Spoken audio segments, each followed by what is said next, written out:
Hello, guys. Welcome back to my YouTube channel. Today, we're going over Is Wisdom Too Prophetic?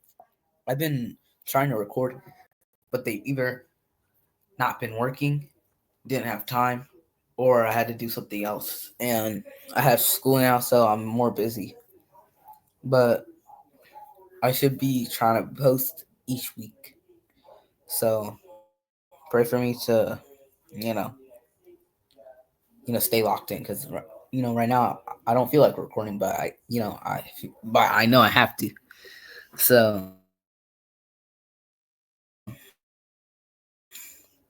I'm interested in this stuff. So first, I'm gonna read you guys Wisdom 2. Okay, focus, guys. For they reason unsoundly, saying to themselves, "Short and sorrowful is our life, and there is no remedy when a man comes to his end, and no one has been known to return from Hades." Okay, because we were born by mere chance, and hereafter we shall be as though we had never been, because the breath in our nostrils is smoke, and reason is a spark kindled by the being of our hearts. When it is extinguished, the body will turn to ashes, and the spirit will dissolve like empty air. Our name will be forgotten in time, and no one will remember our works. Our life will pass away like the traces of a cloud, and be scattered like mist that is chased by the rays of the sun, and overcome by its heat.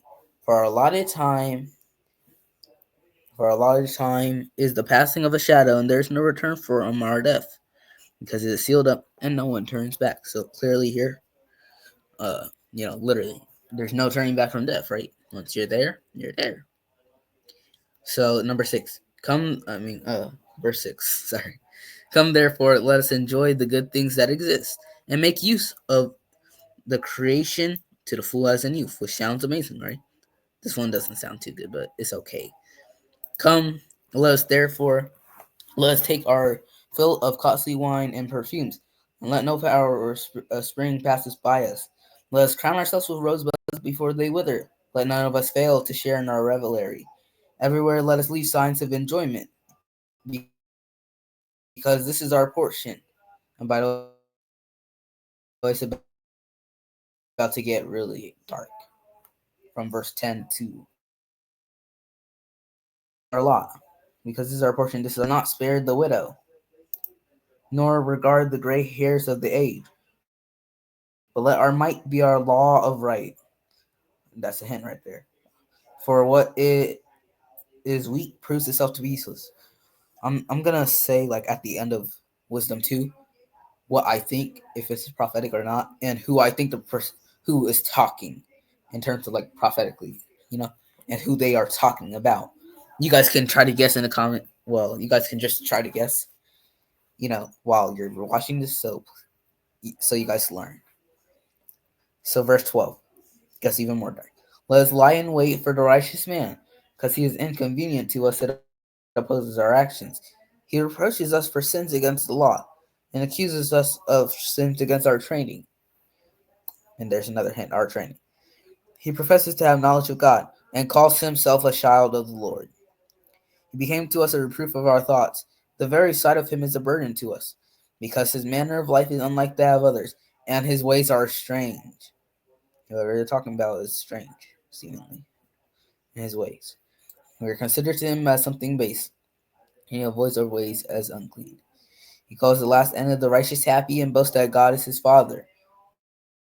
Let us see if his words are true. So they're going to test whoever they're talking about in some way, shape, or form. And I was right.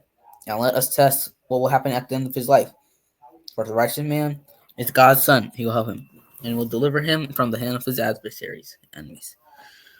Let us test him with insult and torture, okay, that we may find out how gentle he is, and make trial of his forbearance. Let us condemn him to a shameful death, for according to what he says, he will be protected. If that does not give away who they're talking about, I don't know what.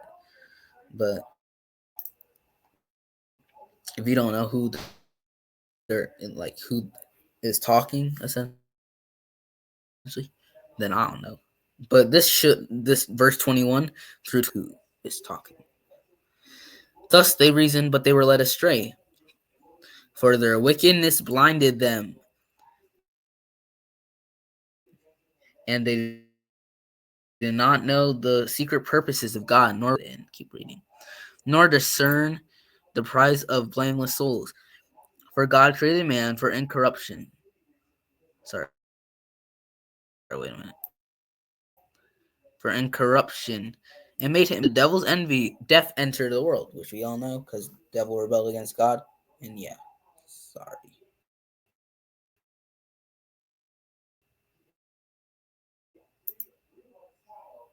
I don't know what's going on, but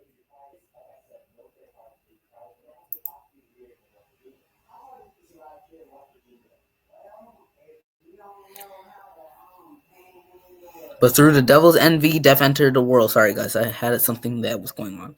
Entered the world, and those who belong to his party experience it. All right, here's what I'm gonna say. You know, yes, I think it's prophetic wisdom too.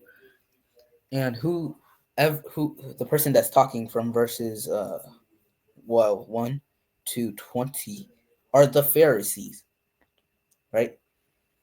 And the person who they're talking about is Jesus. And the reason why is because Jesus, you know, said that accused them of sins against. Actually, did he? Yeah, I think so. Even in ways that they didn't, weren't specifically, um, just forward or that clear. He did in a sense. For example, when the Pharisees brought a woman that was caught in adultery, right? They should have brought the man, but they didn't, and because of that, they sinned. Why? Because if you caught them in adultery, you should have. He was there, meaning you purposely left him out, unless he like fled or something. But no, they probably didn't. That probably didn't happen because they're both vulnerable. They were caught in adultery, so there's no way. Why would he run? It'd be shameful.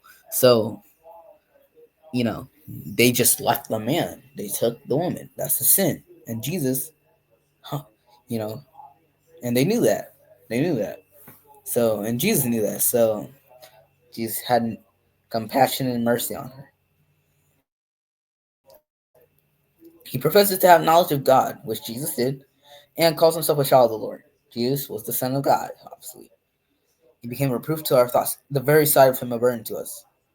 Read the Bible. I mean, goodness, they hated him. They were burdened whenever they looked at him. So, and his manner of life is unlike that of others, which is true. Jesus told to pray for those who persecute you. It's insane, right? And back in the day, that's something that not no one would say honestly. Probably the opposite. Hate your enemies and stuff. But Jesus says no, love them. So that's amazing. We're considered him a something base, and also they test him and they insult and torture him, which they did when Jesus was being tested. When Jesus was, when Jesus literally when Jesus was being judged by I'm pretty sure it was the head of the Pharisees during his you know his death was approaching, right?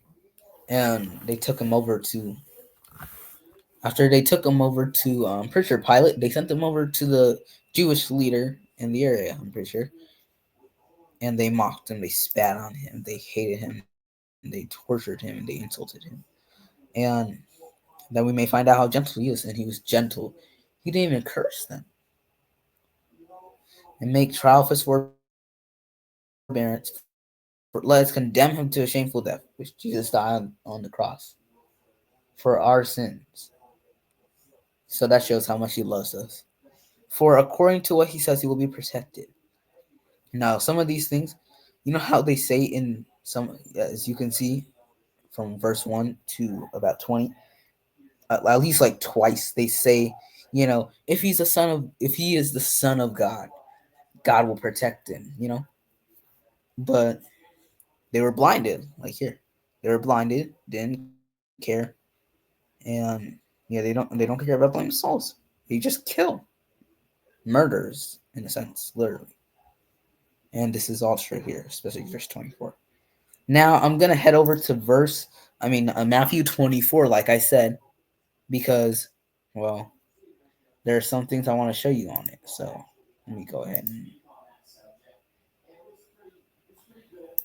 I'm gonna go ahead and show you.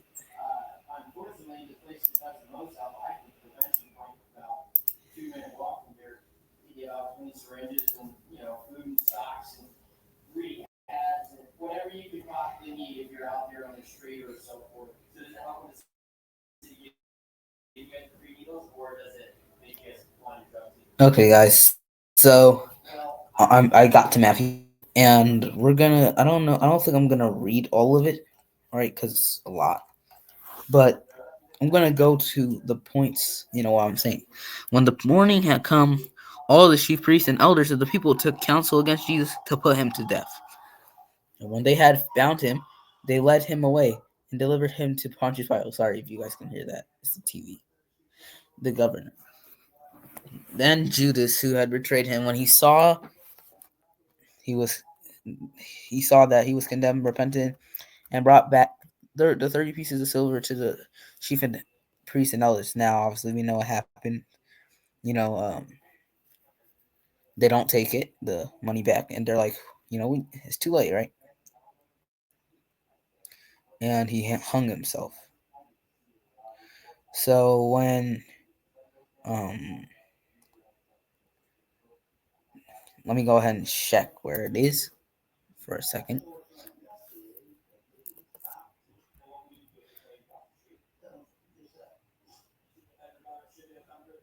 Yeah, sorry guys, I'm just checking where it is.